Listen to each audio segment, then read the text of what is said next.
தேவனுடைய நாமத்துக்கு மகிமையும் கிருபையும் தயவும் உண்டாவதாக. இந்த மாதத்தின் வாக்குத்தத்த வசனத்தை வாசிக்கிறேன். உபாகமத்தின் புஸ்தகம் 32 அதிகாரம் 13வது வசனம். உபாகமம் 32:13.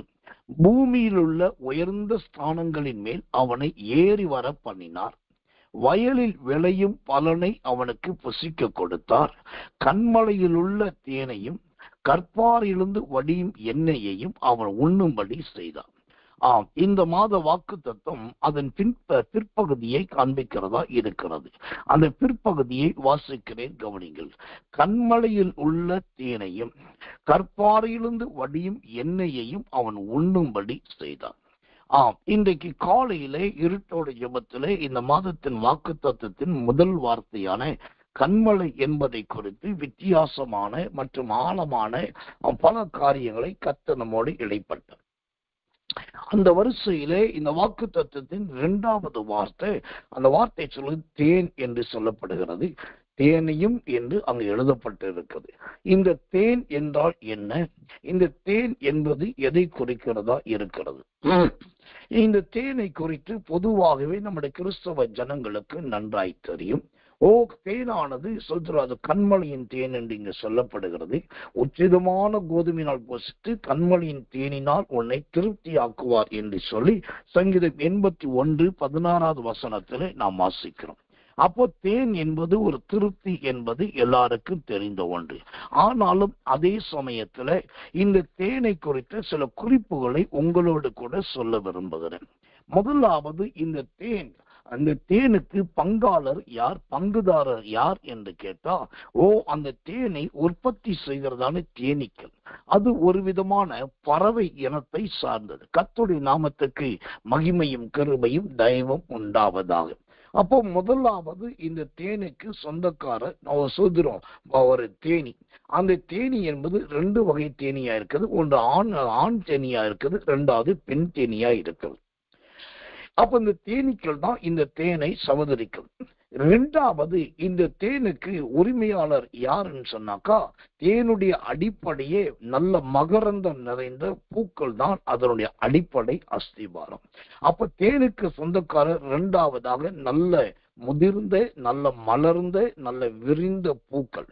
அந்த முதிர்ந்த, மலர்ந்த, விரிந்த பூக்கள் தான் இந்த தேனை கொடுக்கக்கூடிய அஸ்திபாரமா இருக்கிறது. 3வது, இந்த தேனுக்கு இன்னொரு இருப்பிட இடம் உண்டு, இருப்பிட ஸ்தலம் உண்டு. அதை குறித்து நிறைய பேர் பார்க்கிறது கிடையாது. முதலாவது அந்த தேனி அது ஒரு பறவை இனத்தை குறிக்கிறது. 2வது, அந்த தேனானது ஒரு பூக்களின் கிடைக்கிற மகரந்தத்திலிருந்து கிடைக்கிற மலர்ந்த, விரிந்த, முதிர்ந்த பூவிலிருந்து அது கிடைக்கிறது. ஆனால் இதெல்லாம் கிடைச்சாலும் அந்த தேனை கொண்டு வந்து சவதரிக்கிற ஒரு இடம் உண்டு. அதுதான் தேன் கூடு. இந்த தேன் கூடு என்பது எல்லாரும் என்ன சொல்றாங்க, அது அப்படி மரத்துல தொங்கும், மரத்துல ஒட்டிட்டு இருக்கும், செவுத்துல ஒட்டிட்டு இருக்கும்.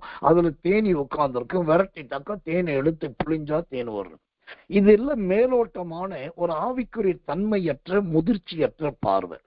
நீங்க தேனை குறித்து பார்க்கணும்னா, அந்த தேனை கொண்டு வந்து அந்த தேனி எங்க சேமிக்குதுன்னா, கர்த்தர் நல்ல அந்த தேன் கூட்டுக்குள்ள ஒவ்வொரு தேனிக்கும் தனித்தனி வீடு ஒன்று இருக்கும், தனித்தனி அறைகள் இருக்கும். நீங்க நல்லா கவனிக்கணும். ஒரு அறையில ஒரு தேனி தான் தங்கும். அந்த ஒரு தேனி ஒரு அறையில தான் தங்கும். அதே சமயத்துல அந்த தேனீக்கள் பூக்களிலிருந்து கொண்டு வருகிற தேனை கொண்டு வந்து தன்னுடைய அறையில் வைக்கிறது தெரியுமா?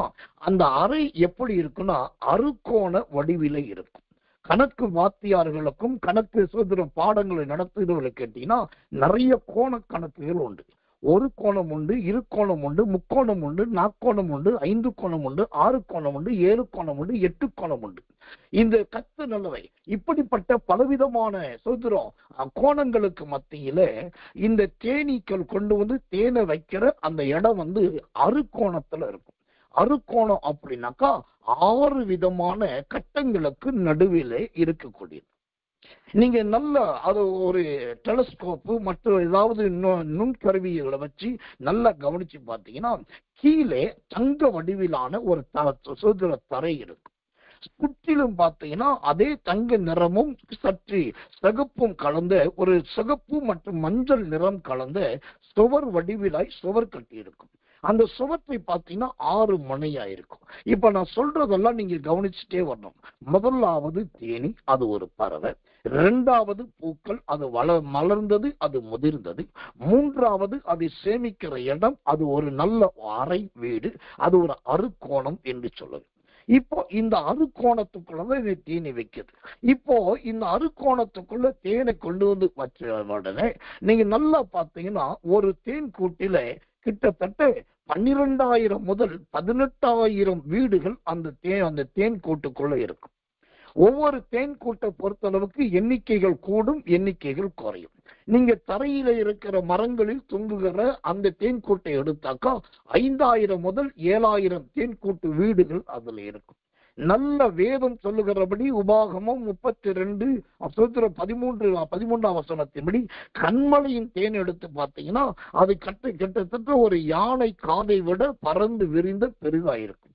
அந்த தேன் கூட்டை எடுத்து நீங்க உட்கார்ந்து நல்ல நுண்கருவிகளை வச்சு கவனிச்சு பார்த்தீங்கன்னா கிட்டத்தட்ட 14,000 முதல் 16,000 வீடுகள் அதற்குள்ள இருக்கும். ஒவ்வொரு வீடும் பார்த்தீங்கன்னா தனித்தனியா இருக்காது. அந்த தனித்தனியா இருந்தாலும் மற்ற வீட்டோடு வீடாக ஒட்டி தான் இருக்கும். இதுல ஒரு ஆச்சரியம் என்னன்னா, ஒரு முறை அந்த தேன் கூடு கட்டும்போது ஒரு தேனி தனக்கென்று ஒரு அறை உண்டாக்கி அந்த அறையில உட்காரவோ அதுல தேனை கொண்டு வந்து வைக்க ஆரம்பிச்சுன்னா அது பக்கத்துல இருக்கிற அடுத்த வீட்டுக்குள்ள நுழையவே நுழையாது.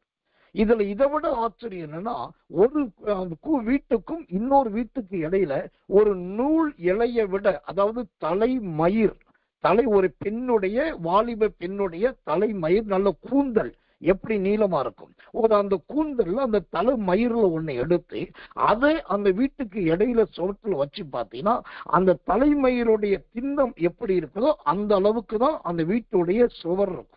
அப்போ அவ்வளவு நெருங்கிய நெருங்கிய நெருங்கிய நெருங்கிய நெருங்கிய ஒட்டின வீடுகள்.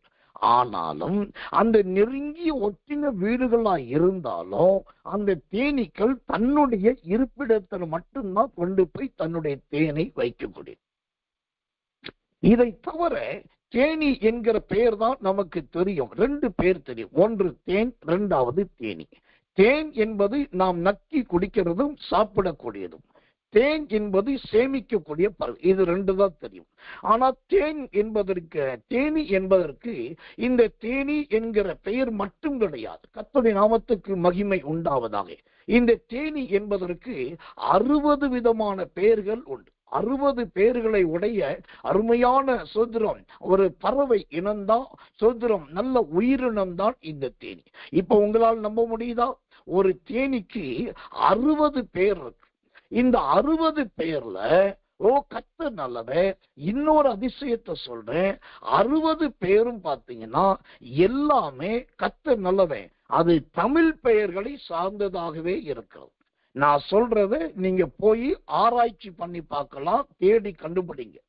60 பெயர்கள் தேனிக்கு வேறு வேறு பெயர்கள் உண்டு. அந்த 60 பெயர்களும் பெரும்பாலும், அதாவது 99, 60ன்னா ஒரு 57 முதல் 59 பெயர் வரைக்கும் எல்லாமே தமிழ் பெயர்களால தான் வைக்கப்பட்டிருக்கிறது. இது ஆதியில இருந்ததான முனிவர்களும் ரிஷிகளும் அந்த தேனியை கண்டுபிடித்து அவைகளுக்கு வைத்த நல்ல பெயர்களா இருக்குது. கர்த்தருடைய நாமத்துக்கு மகிமையும் கிருபையும் தயவும் உண்டாவதாக. அது மாத்திரமல்ல, இந்த தேன் கூடு என்பதுதான் நமக்கு தெரியும். தேன் கூடு அல்லது தேன் என்பது தெரியும். இந்த தேனி மற்றும் தேன் கூட்டை குறித்த சில அருமையான பெயர்கள் உண்டு. அதுல சுருக்கமான சில பெயர்களை நான் சொல்றேன் பாருங்க. நம்பர் 1 தேனி, நம்பர் 2 தேன் அடை, நம்பர் 3 தேன் கூடு, நம்பர் 4 தேன் மெழுகு, நம்பர் 5 தேநீர், நம்பர் 6 தேன் கனி, நம்பர் 7 தேன் நிலவு, நம்பர் 8 தேன் பாகு, நம்பர் 9 தேன் இரும்பு, நம்பர் 10 தேன் குழல், நம்பர் 11 மலர் தேன், நம்பர் 12 முறித்தேன் சோதரம், நம்பர் 13 புற்று தேன். இந்த தேன்லயே இத்தனை, அதாவது நான் சொன்ன இந்த 13 தேன்கள் இருக்க, அதாவது விஞ்ஞானிகளால் வகையறுக்கப்பட்ட தேன்களில் முன்னிறுத்தப்பட்ட முக்கியமான தேன்கள் தான் இந்த 13 விதமான தேன்கள். இதிலே தேன் என்பது சுத்தமான தேன், நல்ல தேனியினால் உற்பத்தி செய்யப்பட்ட தேன் என்பதை எப்படி கண்டுபிடிக்கிறது அப்படின்னா, அதையும் ரொம்ப எளிய முறையில உங்களுக்கு சொல்லி கொடுத்துறேன். உங்க வீட்டிலே நல்ல அழகான ஒரு கண்ணாடி பாட்டிலை எடுத்துக்கொள்ளுங்க. குறைந்தபட்சம் ஒரு சுதந்திரம் 5 சுதந்திரம் இன்ச், 4 இன்ச் 5 இன்ச் உயரம் உள்ள ஒரு கண்ணாடி பாட்டில் எடுத்துக்கொள்ளுங்க. அதிலே சுத்தமான தேன் என்று யார் சொன்னார்களோ அதை வாங்கி அந்த கண்ணாடி பாட்டில மூடி வச்சுட்டு நல்ல வெளிச்சப்படுகிற இடத்துல அந்த தேன் பாட்டில வச்சிருக்கு. தேன் பாட்டில வெளிச்சப்படுகிற இடத்துல வச்சுட்டு தூரத்திலிருந்து பார்த்தீங்கன்னா லைட் எல்லோ ஷேடிங், நல்ல அதாவது எளிமையான மஞ்சள் நிறம் படிந்ததாய் அந்த தேன் இருக்கும். அதுதான் தேன்லயே இருக்கிற சுத்தமான தேன். அது ரொம்ப சுத்திரம் சிவப்பு கலரும் இருக்கக்கூடாது, பிரவுனாகவும் இருக்கக்கூடாது, வேறு நிறத்தில் இருக்கக்கூடாது. நல்ல ஒரு மஞ்சள் கலந்த எளிமையான லைட் எல்லோ ஷேடிங் உள்ள ஒரு கலராக அது தெரியணும். அந்த தேன்லயே இந்த நாம் வாசிக்கிறோமே உபாகமம் 32:13 கண்மலை தேன். இந்த கண்மலை தேன் எப்படி இருக்குன்னா, நான் பூமியில அதாவது நம்ம ஊர்ல கிடைக்கிற இந்த சுத்திரம் லைட் எல்லோ ஷேடிங் உள்ள அந்த தேனா இருக்காது. அது அந்த மஞ்சள்லயே இன்னும் கூட அதிக திக்னஸ் நிறைந்ததா இருக்கும். அது இன்னும் அதிகமா இருக்கும். கர்த்தருடைய நாமத்துக்கு மகிமை கிருபை உண்டாவதாக. இப்படி இந்த தேனை குறித்து நான் சொல்லணும், அறிவியல் பூர்வமான தகவல்களை கொடுக்கணும்னா அது சொல்லிக்கொண்டே போகலாம், ஏராளம் தாராளமாய் சொல்லிக்கொண்டே போகலாம். உலகத்திலேயே மிக பெரிய தேன்கூடு கண்டுபிடித்த இடமும் உண்டு. தேனீக்களை வைத்து மிகப்பெரிய தொழில் நடத்துகிற நிறுவனங்களும் உண்டு. அவன் அகில உலக அளவிலே அமெரிக்க தேசமானது ஒரு வருடத்துக்கு கிட்டத்தட்ட 90 மில்லியன் டன் அளவுக்கு இந்த தேனை சுதந்திரம் ஏற்றுமதி இறக்குமதி தொழில் செய்யுது அமெரிக்க தேசம் மட்டுமே. அப்போ இருக்கிற நாடுகள்ல சின்ன நாடு அமெரிக்கா, அதுவே இவ்வளவு பெரிய தொழில் வைத்து நடத்துகிறது தேனீக்களை என்று சொன்னா, இதை விட பறந்து விரிந்த ரஷ்யா, சைனா, இந்தியா போன்ற பல நாடுகள் இருக்குது. அந்த நாடுகள்ல இன்னும் எவ்வளவு தொழில் செய்வாங்க, எத்தனை மில்லியன் அண்ட் ட்ரில்லியன் பணத்தை அதை வைத்து சம்பாதிப்பாங்க பாரு.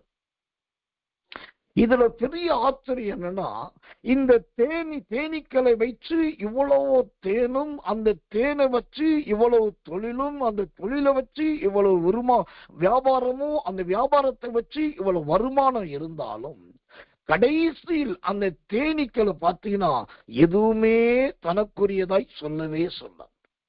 அதோடைய ஒரே வேலை மலர்களை தேடி போய் தேனை கொண்டு வந்து சேமிக்கிறது.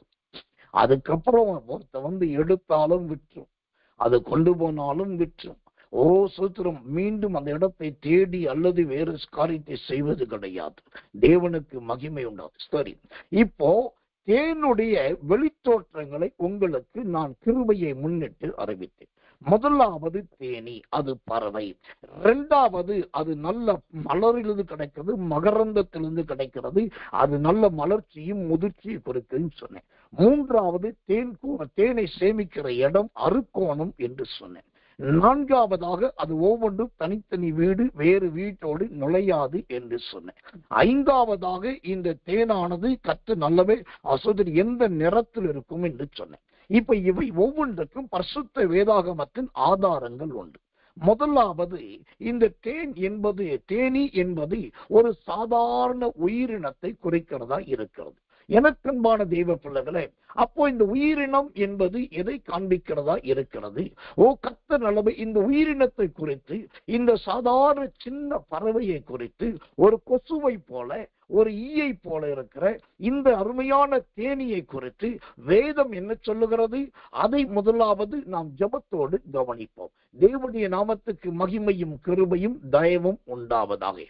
ஸ்தோத்திரம். வாசிக்கிறேன்.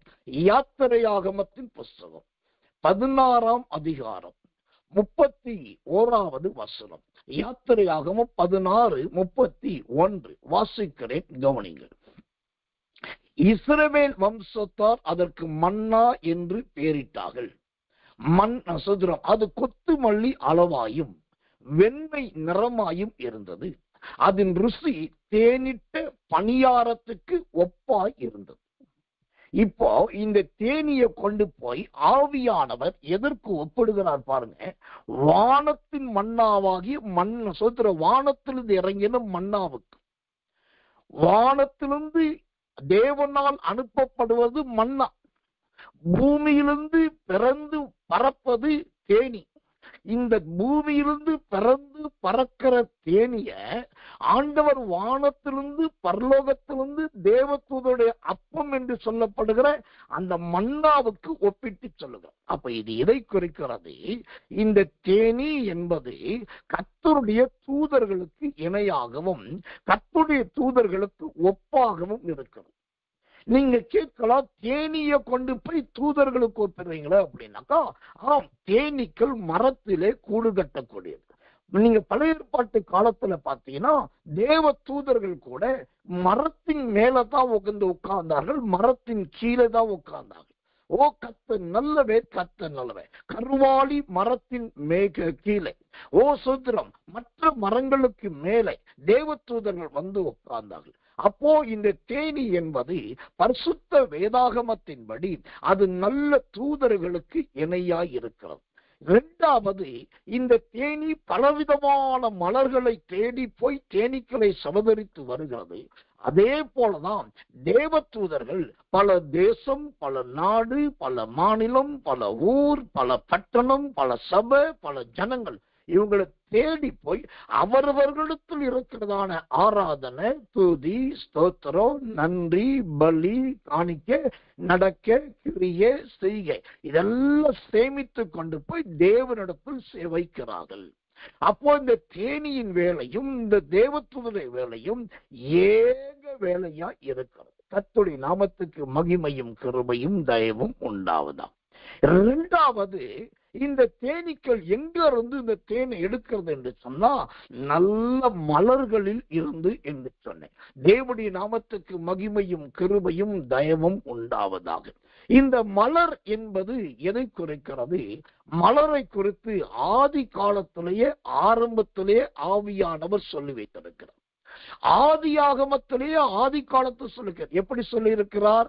ஆதியாகமத்தின் புஸ்தகம் 40ஆம் அதிகாரம் 10வது வசனம். அந்த திராட்சை செடியில 3 கொடிகள் இருந்தது, அது துளிர்க்கிறதா இருந்தது, அதன் பூக்கள் மலர்ந்திருந்தது. அதன் பூக்கள் மலர்ந்திருந்தது. அதே போல 1 ராஜாக்கள் 6ஆம் அதிகாரம் 18ஆம் வசனத்தை வாசிச்சு பார்த்தீங்கன்னா, ஓ கர்த்தர் நல்லவர், மொக்குகளும் மலர்ந்த பூக்களுமான, மொக்குகளும் மலர்ந்த பூக்கள். இப்போ இந்த தேனீக்கள் போய் தேன் எடுக்கிறது, நல்ல மொக்குகளில் எடுக்கிறது, நல்ல மலர்களில் எடுக்கிறது. இந்த மலர் என்பது எதை குறிக்கிறதா இருக்கிறது? ஓ கர்த்தர் நல்லவே, ஒரு மனுஷனுடைய சிறையிருப்பிலிருந்து விடுதலை ஆகிறதை காண்பிக்கிறதா இருக்கிறது. ஓ அவனுடைய வேதனைகள் நீங்குவதை காண்பிக்கிறதா இருக்கிறது. அவன் அடிமைப்பட்ட ஸ்தானத்திலிருந்து சிறைச்சாலிருந்து வெளியிலே வருவதற்கு ஒப்பா இருக்கு. அதுதான் நல்ல மலர், அதுதான் நல்ல பூக்கள். அப்போ இந்த பூக்கள் என்பது தேவ ஜனங்களுக்கு உண்டாகிற விடுதலை. தேனி என்றால் தேவ தூதர்கள். அந்த தேவ தூதர்கள் யாருடைய வாழ்க்கையில வருகிறார்களோ அவர்கள் வாழ்க்கை அழகாய் தேனீக்கள் தேனெடுக்கிற அந்த பூக்களை போல மலரும். அது அருமையா சுதரும், மகரந்தத்தின் வாசனை வெளியே வரும். அந்த மொக்குகளிலிருந்து நன்மையானது கிடைக்கும். தேவனுக்கு மகிமையும் கிருபையும் தயவும் உண்டாவதாகும். இப்போ தேனியை பார்த்தாச்சு, அடுத்தது சொல்ற பூக்களை பார்த்தாச்சு. மூன்றாவது, இந்த தேனீக்கள் அந்த தேனை எடுத்துட்டு வந்து வைக்கிற அருமையான ஒரு இடம். அந்த வைக்கிற இடம் எப்படிப்பட்டது? நான் சொன்னேன், அது அறுகோணம் என்று சொன்னேன். அறுகோணம் என்று சொன்னா 6 கோணங்கள் நிறைந்த அருமையான ஒரு வடிவம். அதுதான் அறுகோணம் என்று வேதமே சொல்லுகிறது. எனக்கன்பான தேவச்சனமே, அப்போ இந்த அறுகோண அனுபவம் என்பது எதை காண்பிக்கிறது? ஓ நாம் நல்ல அழகாய் திட்டமிடப்படுதலை காண்பிக்கிறதா இருக்கிறது. எதையுமே ஒழுங்கும் கரமுமாய் நல்ல திட்டமிடுகிற நல்ல ஒரு தேவ பிள்ளைகளுடைய ஜீவியமாய் நம்மட வாழ்க்கை காணப்பட வேண்டும். நீங்க சதுரத்தை பார்த்திருப்பீங்க, செவ்வகத்தை பார்த்திருப்பீங்க, வட்டத்தை பார்த்திருப்பீங்க. ஆனா அறுகோணத்தை நீங்க பார்த்தீங்கன்னா அதை பார்க்கறதுக்கு நல்ல வியப்பா இருக்கும். அதுல 7 கோணம் உண்டு, 8 கோணம் உண்டு. 8 கோணத்தை பார்த்தீங்கன்னா சின்ன சின்ன கோடா ஸ்கேல் வச்சு போட்டு டைமண்ட் போல காணப்படும். ஆனா அறுகோணத்தை பார்த்தீங்கன்னா அது நல்ல பெரிய கோடா விஸ்தாரமா இருக்கும். இப்போ இந்த தேனீக்கள் கொண்டு போய் தேன் வைக்கிற அந்த கூடானது அறுகோணம் நிறைந்தது. இந்த அறுகோணத்துல 6 சுவர்கள் இருக்கிறது. இந்த 6 என்பது எதை குறிக்கிறதுனா மனுஷன் உண்டாக்கப்பட்ட நாளையும் மனுஷன் சிருஷ்டிக்கப்படுவதையும் காண்பிக்கிறது. 5 நாட்கள் எல்லாவற்றையும் சிருஷ்டித்தார். 6வது நாளிலே தேவன் மனுஷனை சிருஷ்டித்தார். அந்த சிருஷ்டிப்பினால்தான் மனுஷனாகிய நாம் பிறந்தோம். அப்போ அறுகோணம் என்பது மனுஷன் உண்டாக்கப்படுதல். தேனீக்களும் கூட ஆங்காங்கு இருக்கிற மரகந்தத்தை எடுத்துட்டு வந்து அது அழகா தேனை உண்டாக்குது. அந்த தேனை உண்டாக்குவது மாத்திரமல்ல, சோத்திரம், அந்த அறுகோணம் என்பது ஒரு தேனீக்கு ஒரே ஒரு வீடு. அந்த ஒரே வீடு எது என்பது எதை குறிக்கிறது?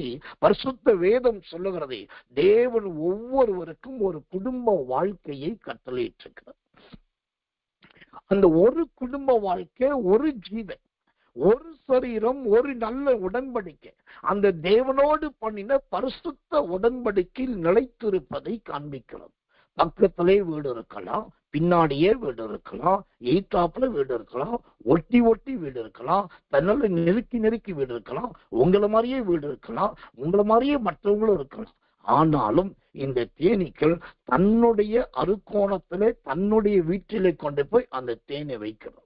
அப்போ எனக்கு அன்பான தேவச்சனமே, அறுகோணம் என்பது மனுஷனுடைய சிருஷ்டிப்பை தேவனால் உண்டாக்கப்படுவதை காண்பிக்கிறது. அதே சமயத்தில் அதற்குள் வைக்கப்படுகிற அந்த தேன் வைக்கிற உள்பகுதி எப்படி தெரியுமா இருக்கும்? அடிப்பகுதி தங்கத்தினால் நிறைந்ததை போலவும், சுற்று வட்டார பகுதி நல்ல டார்க் பிரவுன் அண்ட் எல்லோ, சுத்திரம், நல்ல திக்கான மரக்கலர் மற்றும் மஞ்சள் கலர் கலந்ததாக அந்த சுற்று வட்டார சுவர்கள் காணப்படும். அடியிலே காணப்படுகிற அந்த தங்க நிறம் என்பது எதை குறிக்கிறதா இருக்கிறது? கர்த்தருடைய நாமத்துக்கு மகிமையும் தயவும் கிருபையும் உண்டாவதாக. எனக்கு அன்பான தேவ பிள்ளைகளே, தேவனாகிய கர்த்தருடைய சன்னிதானத்திலே ஆதி காலத்திலே தேவனுடைய பலிபீடங்கள் உண்டாக்கும் போது அங்கு நல்ல தங்கத்தினால்தான் சொல்கிறோம் தேவனுடைய பலிபீடங்களை, தேவனுடைய ஆலயத்துக்கு வேண்டிய எல்லாவற்றையும் செய்தார்கள் என்று நாம் பார்க்கிறோம். அது மாத்திரமல்ல, ராஜாக்கள் பயன்படுத்தின அரண்மனை பொருட்கள் எல்லாமே நல்ல தங்கத்தினால் நிறைந்ததாய் காணப்படும். கர்த்தர் நல்லவே கர்த்தர். இந்த தங்கம் என்பது எதை குறிக்கிறது? அந்த தேனீக்கள் கொண்டு வந்து தேனை வைக்கிற அந்த அறுகோண வீட்டின் அடிப்பகுதி தங்கமா இருக்குது. அது எது காண்பிக்கிறது தெரியுமா? நிலைத்திருக்கிற அனுபவத்தை குறிக்கிறது. அடியில காணப்படுகிற தங்கம் 1 ராஜாக்கள் புஸ்தகம் 8ஆம் அதிகாரம் 13வது வசனம். 1 ராஜாக்கள் 8:13. தேவரீர் வாசம் பண்ணத்தக்க வீடும் நீர் என்றைக்கும் தங்கத்தக்க நிலையான ஸ்தானமுமாகிய ஆலயத்தை உமக்கு கட்டினேன். அல்லேலூயா. அந்த அடியில இருக்கிறதான அந்த இடம் எதை குறிக்கிறது? தேவன் தங்குவதற்கு ஏதுவான நிலையான ஸ்தானத்தை குறிக்கிறது. நிலையான ஸ்தானத்தை குறிக்குது. எனக்கு அன்பான தேவ பிள்ளைகளே, கர்த்தர் நல்லவே. இப்ப நம்முடைய வீடுகளிலே இப்படிப்பட்ட தங்கமயமான அனுபவங்கள் இருக்குதா என்பதை கொஞ்சம் கவனிங்க. நிறைய வீடுகளில் நாற்றம் எடுத்து கிடக்குது, நிறைய வீடுகளிலே சுத்தமில்லாது கிடக்கிறது, நிறைய வீடுகளிலே பண்டங்களும் பாத்திரங்களும் துணிகளும் ஒன்றாய் கிடக்குது. வீட்டுக்குள்ள போனாலே இருளா கிடக்குது. ஆனா நீங்க தேனி கூட்டுல தேனி அனுப்பிட்டு நல்லா கவனிச்சு பார்த்தீங்கன்னா அதை ரசிக்கிறதுக்கும் ருசிக்கிறதுக்கும் பார்க்கறதுக்கும் அவ்வளவு அருமையா இருக்கும், அவ்வளவு நேர்த்தியா இருக்கும். ஒரு தேனி கிட்ட இருக்கிற ஒரு சுத்தம் இன்னைக்கு நம்ம ஆட்கள்கிட்ட இல்லவே இல்லை. தேனி எதுக்கு பறக்குது? ஒண்ணு தன்னுடைய ஆகார தேவைக்காக பறக்குது, ரெண்டாவது தேனை சபதரிக்க பறக்குது. ரெண்டு நோக்கத்தோட தான் ரெண்டு ரெக்கையை வச்சு அது பறக்குது. ஆனா நம்ம ஆட்கள் பறக்குறாங்க பாருங்க, வீடு வாங்கணும்னு பறக்குறாங்க, வண்டி வாங்கணும்னு பறக்குறாங்க, அங்க போகணும் பறக்குறாங்க, இங்க தீர்க்கதரிசியை பார்க்கணும்னு பறக்குறாங்க, ஐயோ அந்த கல்யாணத்துக்கு போகணும்னு பறக்குறாங்க. எப்ப பார்த்தாலும் பறந்துகிட்டு தான் இருக்கிறோமே ஒழிய நாம் இருக்கிற இடத்தை தேவன் நிலையாய் தங்கக்கூடிய வாசஸ்தலமா மாற்றுறதே கிடையாது. இதுல சில கணவன் மனைவிகளை பார்த்திருக்கிறேன். நான் நேர்ல அனுபவிச்சதை சொல்றேன். ஒரு முறை ஒரு ஊழியக்காரர் வீடு, அந்த ஊழியக்காரரை நான் ஊழியத்துக்கு அழைச்சிருந்தேன். நான் அவரை ஒரு இடத்துக்கு ஊழியத்துக்கு அழைத்து கொண்டு போகிறேன். அப்ப அவருடைய மனைவியும் பிள்ளைகளும் வருகிறார்கள். நான் உங்களுக்காக காத்துட்டு இருக்க நேரத்துல குறிப்பிட்ட அந்த ஊழியக்காரரும் அவர் மனைவி அவருடைய பெண் பிள்ளைகள் வந்து இறங்கணும். வந்து இறங்குனாக்கா அப்படியே கண்ணெல்லாம் அப்படி சொதுரும் சொக்குது. அவங்க மேலிருந்து வருகிற வாசனைகள் அப்படி ஒரு மாதிரி நல்ல மயக்கத்தை கொண்டு வருது. அவங்களுடைய உடை, அவங்களுடைய உடுத்திருக்கிற உடையும் பொருட்களும் பார்த்தாக்கா பயங்கரமான ஒரு நம்பர் 1 லக்ஸுரி ஃபேமிலிஸா தெரியுது. அதோடு அவங்களுடைய ஸ்மைலிங், அவங்களுடைய ஸ்பீச் எல்லாமே அப்படியே கர்த்தர் நல்லவன், நம்ம கூட பிறந்தவர்களை போல ஒரு உணர்வை உண்டாக்குது. அப்ப எனக்கு ஒரே சந்தோஷம். பரவாயில்ல, இந்த ஊழியக்காரு இத்தனை பெண் பிள்ளைகளை வச்சு ஒவ்வொன்றும் வந்து இறங்குனாக்கா அப்படியே திருவாரூர் தேர் வந்து இறங்குற மாதிரி இறங்குது. ஒண்ணு கர்த்தர் நல்லவை இப்படி இருக்குது, மனைவி எப்படி இருக்காங்க, எல்லாருமே ரொம்ப ஹையஸ்ட் ஃபேமிலியா இருக்கிறாங்க, நல்ல ரிச்சர்டா இருக்காங்க சொல்லி நான் ரொம்ப சந்தோஷப்பட்டேன். அவங்களும் என்கிட்ட மகிழ்ந்தாங்க, களி கூர்ந்தாங்க, ஒன்றாகத்தான் ஊழியத்தை செய்தோம். ஒரு நாள் எதிர்பாரா விதத்துல திடீரென்று அவருடைய வீட்டுக்கு போக வேண்டிய கட்டாயம் வந்தது. அவரே என்னை அழைத்து கொண்டு போனார். அப்போ நான் ஏற்கனவே இவங்க எல்லாத்தையும் ஹோல் ஃபேமிலியா பார்த்தது, அவங்களுடைய அப்ரோச்சிங், அவங்களுடைய மூவ்மெண்ட், அவங்க ஆக்டிவிட்டிஸ், அவங்க ட்ரெஸ்ஸிங், அவங்களுடைய ஸ்பீச் எல்லாத்தையும் பார்த்து நல்லா தெரிஞ்சிருக்கிறேன். இப்போ நான் அந்த மைண்ட் செட்ல அந்த போதகரோடு அந்த வீட்டுக்கு போறேன். வீட்டுக்குள்ள போனாக்கா எனக்கு பயங்கரமான ஒரு பேர் அடி. என்னன்னா, இவங்களை நான் எப்படி பார்த்தேனோ, இவங்க என்னுடைய பார்வைக்கு எப்படி இருந்தாங்களோ அதுல ஒரு இன்ச்சு கூட வீட்டுக்குள்ள இல்லவே இல்லை. வீடு முழுவதும் பென்சில்களாலும் ஸ்கெட்சினாலும் பேனாவினாலும் கெடுக்கப்பட்டது. நான் சொல்ற பொம்பளை பிள்ளைங்க நல்ல காலேஜ் படிக்கிற பிள்ளைங்க. அந்த வீட்டுக்குள்ள சுவரெல்லாம் எழுதி கிறுக்கல்களும் கோணல்களுமா இருக்குது. அப்புறம் ஜன்னல் எல்லாம் பயங்கர சுதந்திரம் துர்வாடை எடுக்கிறதா இருக்கிறது. உட்காருகிற இருக்கை சுதந்திரம் பழுதடைந்ததா இருக்குது. அவங்க கொண்டு வந்து வைக்கிற பொருள் பார்த்தீங்கன்னா, காஃபி டீ குடியது பார்த்தீங்கன்னா அதை பார்க்கறதுக்கே கொஞ்சம் பயமா இருக்குது. வீடு முழுவதுமே வஸ்திரங்களும் மூட்டை மூட்டையாக பொருட்களும் அங்குமிங்கு கிடக்கு. அப்ப இதுல இப்ப எனக்கு என்ன ஒரு சந்தேகம்னா, எதை நம்புறது? நான் முத இவங்க வெளியில பார்க்கும்போது அப்படி ராஜகுமாரத்திகள் போலவும் ராஜாக்கள் போலவும் இருந்தாங்க, அதை நம்புறதா? இப்ப நேருக்கு நேரா வீட்டை பார்க்கறேன்னு இதை நம்புறதா? இப்படிதான் இன்னைக்கு நிறைய பேருடைய வீடுகள் வேஷம் போடுகிற வீடுகளா இருக்கிறது. வெளியில போகும்போது நல்ல 1/2 லிட்டர் எண்ணெயை ஊற்றி 1/4 கிலோ பவுடரை போட்டு நல்லா தேய்ச்சி தடவி இழுப்பி எல்லா ட்ரெஸ்ஸையும் நல்லா அயன் பண்ணி அதை தூக்கி அயன் களையாம மேல போட்டுக்கிட்டு அதுக்கு நல்ல ப்ளவுஸ் குட்டி ஹேண்ட்பேக் போட்டு அதுக்கு ஒரு வாட்ச் கட்டி அதுக்கு ஒரு மேட்ச் செப்பல் போட்டு அப்படி ஒரு நல்ல பைபிள் எடுத்துட்டு அப்படி பயங்கர கிராண்டா போறோம். ஆனா உள்ளே வந்து பார்த்தா வீடு எப்படி இருக்குது? பாலடைந்து போயிருக்கிறது. தேவன் நிலையாய் தங்குவதாய் இல்லை. ஆனா தேனீக்களுடைய கூடாரத்தை, தேனீக்களுடைய இடத்தை பார்த்தீங்கன்னா அது அவ்வளவு சுத்தமானதா இருக்கு. உங்களுக்கு தெரியுமா, தேன் கூட்டை தேன் எடுக்கிற மனுஷன் கொண்டு வந்துட்டு அந்த தேன் கூட்டை அப்படியே கையை வச்சு புளிவான். புளிஞ்சாக்கா தேன் அப்படியே வடியும். ஐயையோ அதுல குப்பை இருக்குமே, கொச்சு இருக்குமே, ஐயையோ அது அசிங்கமா இருக்குமே, ஆய்ப்பை இருக்குமே, அதெல்லாம் பார்க்க மாட்டான். ஏன்னா அவனுக்கு நல்லா தெரியும், இந்த தேன் கூட்ட புழிஞ்சா உடலுக்கும் இருதயத்துக்கும் ஏற்ற நல்ல தேன் தான் வரும். இந்த தேனுக்குள்ள எந்த அசுத்தமும் இல்லை என்பது தேன் எடுக்கிற மனுஷனுக்கு தெரிகிறது. அந்த தேன் எடுக்கிற மனுஷன் யார் தெரியுமா? அவர்தான் உங்களுடைய என்னுடைய தகப்பன். அவர்தான் நம்முடைய தேவன். அவர் வந்து வீட்டுக்குள்ள நுழைஞ்சிட்டார்னா மயக்கப்பட்டு விழுகிற அளவுக்கு வீடு இருக்கக்கூடாது. ஓசத்துல அவரை தேடிட்டு 15 தூதர்கள் வரவும் பிதா ஆட்கள் அனுப்பவும் கூடாது. நம்முடைய வீடு தேனீக்களுடைய கூடாரத்தை போல நல்லா இருக்கணும். சுத்து வட்டாரம் பார்த்துனா அறுகோண வடிவிலே நல்ல நேர்த்தியா இருக்கணும். எப்போதுமே உள்ள பளபளப்பா இருக்கணும். எந்த நேரத்துல யார் வந்தாலும் சரி அந்த அளவுக்கு செம்மையா இருக்கணும். ஒருவேளை என் செய்தியை முத கேட்கிறவங்க கேட்கலாம், நீங்க இவ்வளவு பேசுறீங்களோ உங்க வீடு இப்படி இருக்கான்னு சொல்லி. என் வீடு எப்படி இருக்குது என்பதற்கு என் வாய் சொல்ல வேண்டிய அவசியம் இல்லை. என் ஜனங்களே சொல்லுவார்கள், என் மக்களே சொல்லுவார்கள், என் தேவ பிள்ளைகளுக்கே தெரியும். அப்போ தேவ பிள்ளைகள் இந்த தேனீட்டிலிருந்து கற்றுக்கொள்ள வேண்டிய காரியம் என்ன? ரொம்ப நேர்த்தியும் ஒழுங்கையும் கற்றுக்கொள்ள வேண்டும். கர்த்தர் நல்லவே, கர்த்தர் நல்லவே, கர்த்தர் நல்லவே. என்ன கண்பான தெய்வ பிள்ளைகளே, அடுத்ததாக இந்த தேனீக்கள் தேனை கொண்டு வந்து எங்க வைக்குது? அது வைக்கிற இடத்தை பார்த்தீங்கன்னா எப்பயுமே ஒரு உயரமான இடத்துலதான் வைக்கும், கீழே வைக்காது. ஒரு உயர்ந்த ஸ்தானத்துலதான் அது ஒண்ணு தொங்குற மாதிரி இருக்கும், அல்லட்டு மரத்துல ஒட்டினதா இருக்கும், அல்லது சுவற்றுல தடுவனதா இருக்கும். நல்ல கீழே இருந்து பார்த்தா உயரத்துலதான் இருக்குமே தவிர அது தரையோடு தேனீக்கள் அதிகமா இருப்பது கிடையாது. இது எதை காண்பிக்கிறது? இந்த தேனீக்களானது தேன் கூட்டை மேல உயரத்தை கட்டுவது எதை காண்பிக்கிறதுனா கிறிஸ்தவருடைய பிரித்தெடுக்கப்பட்ட ஜீவியத்தை குறிக்கிறது.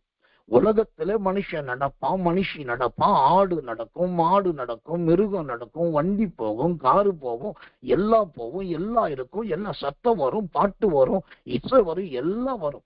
இதுக்கு மத்தியில தான் நம்மளும் இருக்கணும். இருந்தாலும் நம்முடைய ஜீவி எப்படி இருக்கணும்? தேன் கூடானது பிரித்தெடுக்கப்பட்டு உயரத்தில் இருக்கிற மாதிரி நம்முடைய வாழ்க்கை தேவனுக்கால் பிரித்தெடுக்கப்பட்ட ஒரு ஜீவியமாய் காணப்பட வேண்டும். அதனாலதான் பைபிள் சொல்லுது, வாசல்களே உங்க தலைகளை உயர்த்துங்கள். ஆமென். அப்போ வாசல்களே உங்க தலைகளை உயர்த்துங்கள் என்று சொல்லி ஆண்டவர் சொல்லுகிறார் என்று சொன்னா அது எதை குறிக்கிறது? இந்த தேனீக்களை பார்க்கணும், தேனை பார்க்கணும்னால நாம் அண்ணாந்து பார்த்தாதான் பார்க்க முடியும். ஓ கர்த்தர் நல்லவன். நாம் கீழே குனிஞ்சு பார்க்க முடியாது. கீழே குனிஞ்சு பார்த்தா உடம்பெல்லாம் ஓட்ட போட்டுரும். அப்போ அண்ணாந்து பார்க்கிற ஒரு அனுபவம். அதைத்தான் சங்கீதத்தின் புஸ்தகம் 24ஆம் அதிகாரம் 7ஆம் வசனம் சொல்லுது. வாசல்களே உங்க தலைகளை உயர்த்துங்கள், அநாதி கதவுகளை உயருங்கள், மகிமையின் ராஜா உட்பிரவேசிப்பார். ஆம், தேனியானது தேனை கொண்டு போய் உயரமான இடத்துல வைக்கிறது மாதிரி நாம் உயர்ந்த இடத்துல இருக்கணும். ரொம்ப தரம் தாழ்ந்து போகக்கூடாது. உங்க பக்கத்து வீட்டுக்காரர் முனியாண்டியா இருக்கலாம். நீங்க முனியசாமி ஆராதிக்கிற தேவன் அல்ல, முழு உலகத்தை ஆராதிக்கிற ஆளுகிற தேவனை ஆராதிக்கிறீங்க. அப்ப முனியாண்டி ஆராதிக்கிறவனுக்கும் முழு உலகத்தை ஆளுகிற தேவனை ஆராதிக்கிற பிள்ளைகளுக்கு வித்தியாசம் இருக்கணும். இன்னைக்கு நான் ரொம்ப பார்த்து பரிதாபப்பட்ட நிலைமை. பல இடத்துல என் ஆவியில துக்கப்பட்ட இடம் தெரியுமா? என்ன காரியம் தெரியுமா? பரிசுத்த ஆவிக்குமா உள்ளத்தை திறந்து சொல்றேன். ஊழியங்களுக்கா சில இடத்துக்கு போவோம், சில அழைப்புகள் வரும், கட்டாயத்தின் பேர்ல போக வேண்டி வரும். அவங்க ஒரு அட்ரஸ் கொடுத்துருப்பாங்க. அங்க போய் பார்த்தாக்கா கடைசியில தேடி ஈடி கண்டுபிடிச்சு அந்த இடத்துக்கு காரை கொண்டு போய் நிப்பாட்டினாக்கா எய்தாப்புல அழகான 3 மாடி பில்டிங் இருக்கு. இடது பக்கத்துல இன்னொரு அழகான கார், நல்ல சுதந்திரம் அருமையான விலை மதிப்புள்ள கார் உள்ள வீடா இருக்கும். இப்படி பல தரப்பட்ட பெரிய பெரிய இடங்களுக்கு நடுவுல இந்த தேவப்பிள்ளையோட வீடு பார்த்தீங்கன்னா ஒரு குருவி கூடு மாதிரி இருக்கும், ஒரு அப்ராணியா இருக்கும், சர்வ சாதாரணமா இருக்கும். நான் எந்த ஏரியாவுக்கு போனாலும் முதலாவது தேவப்பிள்ளைகளுடைய வீட்டையும் பக்கத்துல இருக்கிற வீடுகளையும் ஒப்பிட்டு பார்ப்பேன். ஆனா வெளியில சொல்ல மாட்டேன். ஒப்பிட்டு பார்த்துட்டு இருதயத்துல வச்சுக்கொள்வேன். நாம் நம்முடைய வீடுகள் பாலடைந்ததும் பழமை வாய்ந்ததும் ஓசுத்திர கரை படிந்ததும் முந்தின காலத்தை உடையதுமா இருக்கக்கூடாது. தேன் கூடானது மேலே இருக்கிறது போல மற்றவர்கள் மத்தியிலே நாம் உயர்ந்த இடத்துல இருக்கணும். கர்த்தர் மேலான இடத்துல இருக்கணும். இயேசுவானவர் பெரும்பாலும் செய்த காலத்திலே பெரும்பாலான இடத்துல தரையில இருந்ததை விட மேலான இடத்துலதான் இருந்தார். என்னையா சொல்றீங்கன்னு கேட்கலாம். உண்மைதான். ஊழியம் செய்யும் போது அவர் தரையில இருந்ததை விட மேலான இடத்துல நிறைய இருந்தார். ஆரம்பத்துல ஊழியத்துக்கு வர்றதுக்கு முன்னாடி மலைக்கு மேல போய் தான் ஜெபம் பண்ணார். அப்புறம் ஒலிவ மலைக்கு போனார். அப்புறம் சுத்திரம் வனாந்திரத்தில் இருக்கிற மலைக்கு மேலே போனார். அப்புறம் உயரமான வனாந்திரத்துக்கு போனார். இப்படி அப்புறம் படகுக்கு மேலே ஏறினார். அப்புறம் கழுதைக்கு மேலே ஏறினார். அப்புறம் உயர மேல் அறையில போய் திருவிருந்து கொடுத்தார். அப்புறம் சுத்திரம் கர்த்தர் நீங்களும் போய் மேலறையில காத்திருங்க சொன்னா கடைசியா அவரே உயர எடுத்துக்கொள்ளப்பட்டார். இயேசுவின் பிறப்பு வேண்டுமானால் ஆரம்பத்திலே பிறப்பின் நாட்களில் மாட்டு கொட்டகையா இருக்கலாம், முன்னணியா இருக்கலாம். அதன் பின்பு அவர் வளர்ந்த பின்பு அவர் இருந்த இடம் போன இடம் எல்லாமே உயர்ந்த இடம். சீமோனுடைய வீட்டுக்கு போறார். அவன் ஒரு பணக்காரன். கர்த்தர் நல்லவே. சகைவின் சகோதரர் வீட்டுக்கு போகிறான். அவன் ஒரு பணக்காரன். அப்போ தேவன் போன இடங்களே உயர்ந்த இடம், மற்றவர்கள் திரும்பி பார்க்கக்கூடிய இடம், மற்றவர்கள் கவனிக்கக்கூடிய இடம். நம்முடைய வீடு, நம்முடைய வாகனம், நம்முடைய இருப்பிடம், நம்முடைய ஸ்தலம் என்னைக்குமே மற்றவர்கள் அண்ணாந்து பார்க்கக்கூடிய அளவுக்கு இருக்க வேண்டுமே ஒழிய அந்த இடத்துல இவங்களா இங்க பாருங்க அந்த இருக்குல்ல அந்த வீடு என்று சொல்லவே கூடாது. கர்த்தருடைய நாமத்துக்கு மகிமையும் கிருபையும் உண்டாவதாக. எனக்கன்பான தெய்வ பிள்ளைகளே, அந்த அண்ணாந்து பார்க்கிற அந்த அனுபவத்தின் ஜீவியத்தை இந்த தேனீக்கள் உடையதாக இருக்கிறது. இந்த அண்ணாந்து பார்க்கிற அந்த முன்மாதிரியின் வாழ்க்கை நம்முடைய வாழ்க்கையிலே காணப்பட வேண்டும். கர்த்தருடைய நாமத்துக்கு மகிமையும் கிருபையும் தயவும் உண்டாவதாக. இப்பொழுது நாம் தேவனுடைய நாமத்துக்கு மகிமையுள்ளதாக. கடைசியா இந்த தேனியை குறித்து ஒரு வார்த்தை, ஒரு வசனத்தை மட்டும் சொல்லிட்டு ஆண்டுடைய கிருபையினாலே உங்களுக்காக நான் ஜெபிக்க விரும்புகிறேன். இன்றைக்கு மாதத்தின் முதல் தேதியா இருக்கிறபடினால் உங்களுக்காக தனித்தனியா பெயர்களை சொல்லி ஜெபிக்க வேண்டிய கடமை. அதற்காக நான் ஜெபிக்க விரும்புகிறேன். ஒரே ஒரு தேவனுடைய வசனத்தை மட்டும் வாசித்து கர்த்தருடைய நாமத்தின் மகிமைக்கென்று நாம் எல்லாரும் ஜெபிக்க போகிறோம். கர்த்தருடைய கிருபையின் கரமும் மகிமையும் உங்களோட வாழ்க்கையில பலத்த காரியத்தை செய்ய போதுமானதா இருக்கிறது. கர்த்தர் நல்லவே, கர்த்தர் நல்லவே, கர்த்தர் நல்லவே. வாசிக்கிறேன் சங்கீதங்களின் புஸ்தகம் 81ஆம் சங்கீதம் 16வது வசனம். சங்கீதம் 81:16 வாசிக்கிறேன், கவனிங்கள். உச்சிதமான கோதுமையினால் அவர்களை போஷிப்பார், கண்மலையின் தேனினால் உன்னை திருப்தியாக்குவார்.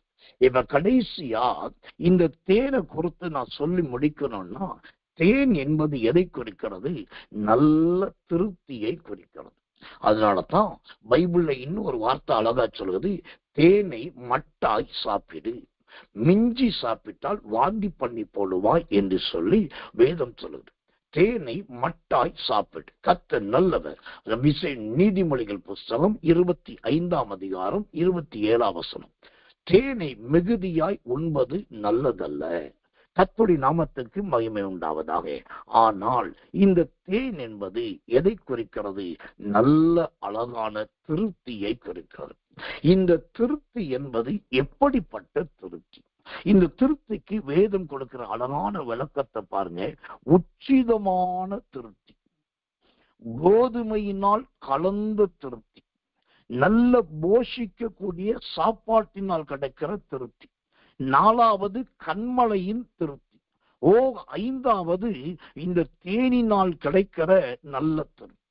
இந்த திருப்தியில இந்த சங்கீதம் 81:16 படி தேவன் உங்களை உச்சிதமாய் ஆசீர்வதிப்பார், நல்ல கோதுமையினால் ஆசீர்வதிப்பார், நல்ல போஷித்து ஆசீர்வதிப்பார், கண்மலையினால் ஆசீர்வதிப்பார், நல்ல தேனையும் கொடுத்து ஆசீர்வதிப்பார்.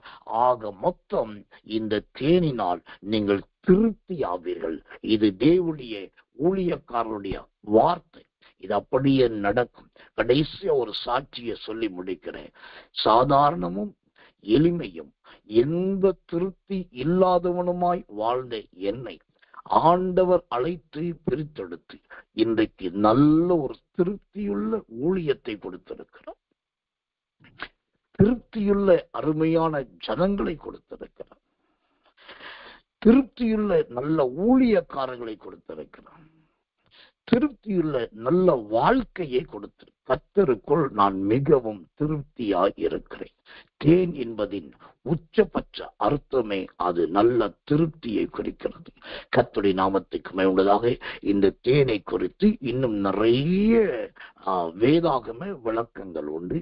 கர்த்தர் அனுமதித்தால் தேவனுடைய வருகை தாமதிக்குமானால் நாளைக்கு தினந்தோறும் ஆராதனையில இந்த தேனை குறித்து இயேசுவின் நாட்களில் பயன்படுத்தப்பட்ட அந்த தேன்களை குறித்து பார்க்க போறோம். இன்றைக்கு அறிவியல் தேனையும் பழைய ஏற்பாட்டு தேனையும் நாம் பார்த்தோம். நாளைக்கு இயேசுவின் காலத்தில் புதிய ஏற்பாட்டிலே பயன்படுத்தப்பட்ட அந்த தேன்களை குறித்து பார்க்க போகிறோம். அது கர்த்தருடைய கிருபையினால் நிறைய வேதத்தின் விளக்கங்களை வியாக்கியானங்களும் உங்களுக்கு சொல்லிக் கொடுக்கும். இப்ப இருக்கிற இடங்கள்ல எல்லாரும் கண்களை மூடி ஒப்பு கொடுத்து கர்த்தரை ஸ்தோத்திரம் பண்ணுவோம். உற்சாகமாய் கர்த்தரை ஸ்தோத்திரிப்போம். நன்றியோடு உம்மை துதிக்கிறோம், ஸ்தோத்திரிக்கிற ஆண்டவரே. உம்முடைய நல்ல கிருபைக்காக ஸ்தோத்திரம். வந்த பிள்ளைகள், விடுபட்ட பிள்ளைகளை கூட கர்த்தர் ஆசீர்வதிப்பீராக. இந்த கூட்டம் முழுவதும் மகிமை விளங்கினதுக்காக நன்றி. நாளைக்கு ஆண்டவரே இயேசுவின் நாட்களில் பயன்படுத்தப்பட்ட அந்த தேனை குறித்த மகிமையான வேத பாடங்களை கற்றுக்கொள்ள கர்த்தர் உதவி செய்யும். தாழ்த்தி ஒப்புவிக்கிறோம். நீரே பொறுப்பெடுத்து நடத்துவீராக. இயேசுவின் நாமத்தில் ஜெபிக்கிறோம் நல்ல பிதாவே. ஆமென், ஆமென், ஆமென்.